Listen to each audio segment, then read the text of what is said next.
जब आप बिज़नेस में पैसे इन्वेस्ट करते हैं तो इसकी चंद सूरतों में से एक सूरत का होना ज़रूरी है।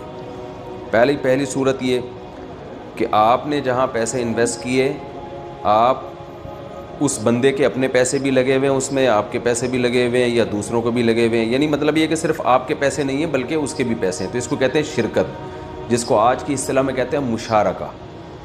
तो इसमें आप उससे ये एग्रीमेंट करेंगे कि मेरी जितने परसेंटेज मेरे पैसे लगे हुए हैं ना, जितने परसेंट, तो टोटल प्रॉफिट में से आप में मेरे पैसों के हिसाब से प्रॉफिट निकालना है कि कितना हुआ है। जैसे आपके 25% इन्वेस्टमेंट है और दूसरों की 75% इन्वेस्टमेंट है। कारोबार में प्रॉफिट हो गया 2 लाख रुपए का, तो 2 लाख का मतलब ये है 2 लाख का 25% होता है 50,000, ठीक है ना। तो इसका मतलब ये हुआ कि आपके पैसों से 50,000 कमाया गया है। तो अब आपने उसमें तय ये करना है कि भाई मेरे पैसों से जितना तुम कमाओगे उसमें इतनी परसेंटेज मुझे दोगे, इतनी परसेंटेज खुद रखोगे।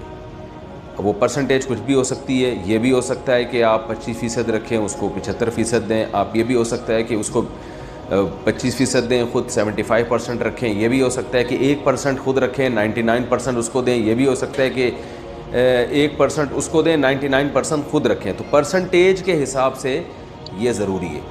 अलबत्ता कारोबार में अगर लॉस होता है तो लॉस आपकी इन्वेस्टमेंट के हिसाब से होगा।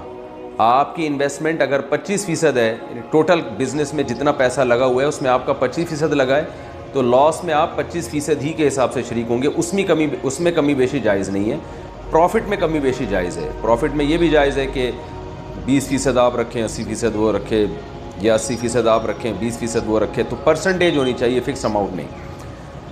जब एक दफ़ा परसेंटेज तय हो गई तो फिर आसानी के लिए ये करना जायज़ है कि यार साल के बाद हम पूरा हिसाब व किताब करेंगे और हर महीने कुछ अमाउंट मुझे बांध दो। हर महीने मुझे 20,000 दे दो, 10,000 दे दो, 50,000 दे दो, जो भी आप लोग तय कर लें। और असल हिसाब होगा साल के बाद कि टोटल प्रॉफिट कितना कमाया गया।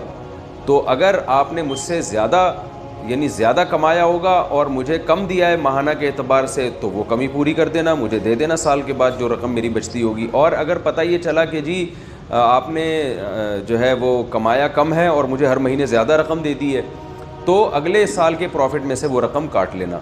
इस तरह से फ़िक्स अमाउंट किया जा सकता है, एक तकसीम में आसानी के लिए, डिवाइड करने में आसानी के लिए। लेकिन जो एग्रीमेंट होगा आपका, वो एग्रीमेंट यही होगा कि आप प्रॉफिट में परसेंटेज के हिसाब से शरीक होंगे।